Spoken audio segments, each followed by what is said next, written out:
Hundreds of thousands of protesters, many of them government workers, were again marching through Rangoon today, bringing the city to a complete standstill. Rail services, like much else idle for a week, were reportedly running today to bring in protesters from outside. Others were bussed in to swell the crowds who'd braved the monsoon rains to protest. A government order issued yesterday that demonstrators end their occupation of government offices or face the consequences was completely ignored.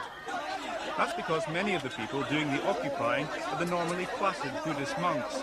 With a tradition of concern over social issues, they've become a focal point in recent weeks, and now, according to Western diplomats, have taken over running law and order from the police.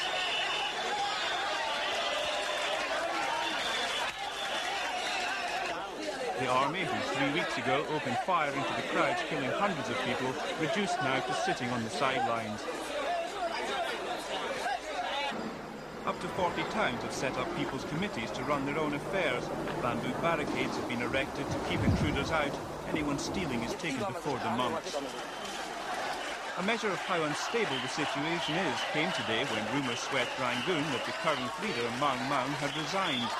Who knew a powerful and respected opposition figure and former Prime Minister had been heading a meeting of politicians seeking democracy when news of the possible resignation reached him? But today, while we were sitting at the meeting, somebody brought us the news that Dr. Maung Maung had resigned.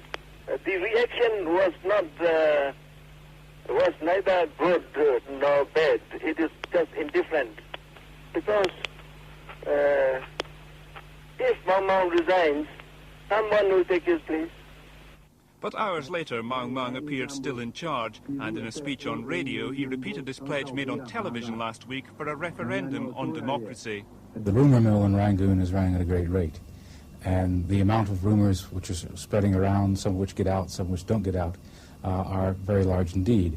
And so it's difficult to pin down exactly what's going on. But the speech that Dr. Maung Maung gave this afternoon suggests indeed that he's not resigning. But the protesters, some of them today said to include customs and immigration staff, don't want to wait until September the 12th when the ruling party conference will be asked to endorse the referendum on democracy.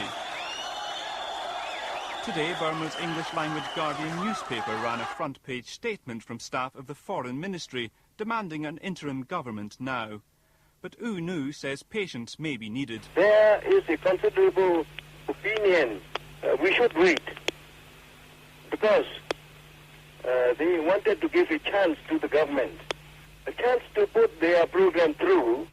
If the government did fall, it raises the question who would lead any interim or future people's government.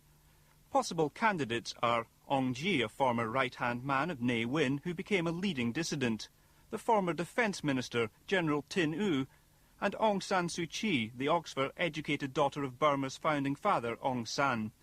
But a popular choice, U Nu himself, a sprightly 82-year-old once exiled for mounting an unsuccessful resistance campaign against the military leadership, has ruled himself out. I'm not interested at this age. You see, I'm now 82, and even though my health, general health is good, I don't feel very firm. The government affairs will be too much for my health.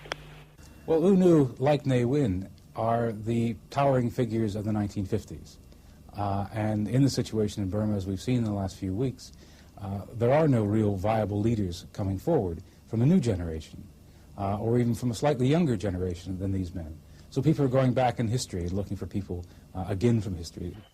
Meanwhile, the protesters plan to keep up the pressure for an interim government with more demonstrations, and it remains to be seen if the government lasts until its party congress in 2 weeks' time.